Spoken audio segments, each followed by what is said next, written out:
I'm Lindsay Rist, and I'm a Wildlife Communications Specialist with the OhioDNR Division of Wildlife in Southeast Ohio.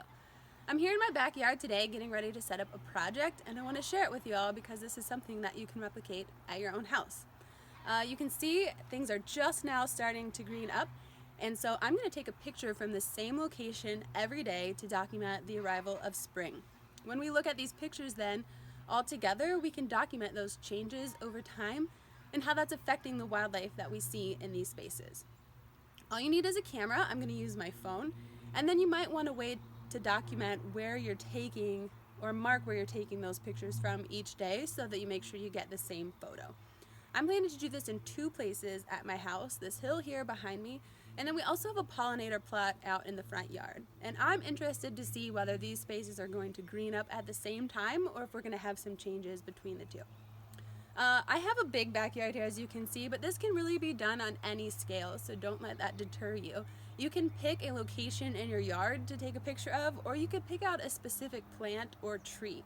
All of our spaces are going to look a little bit different, but we can still document those same types of changes. It would just be dependent on what you have available in your own yard or in your neighborhood. If you have a view to a tree or something, it might not be in your own yard, but something that you can get a photo of. So you're going to need to mark where you're going to take those pictures from each day. This could be standing in the same spot and making sure you get a picture of the same area, or you could mark out where you're going to put your camera. So for me, I'm going to use the railing here on my deck, and I'm just going to put the camera and slide it over so that it's in the same spot. I am going to try to line up the top of the hill with the top of my photo so that it's pretty much in the same area each day. I'll take one picture today, and then I'll come back out tomorrow afternoon and take another picture, and then I'm going to keep taking pictures every day. Once you have a few photos, you can arrange them in a slideshow, play them all together, and you're going to watch the progression of those changes to your site or to the plant that you've picked out. The other thing you can do is keep a checklist of wildlife that you see. You could set this up on a clipboard that you set next to your window or that you take outside with you.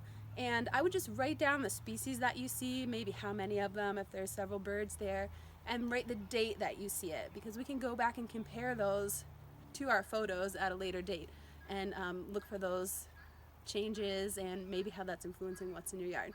So I'm going to check back in next week. I'll be happy to share my photos and see how it's all going with all of you. See you then.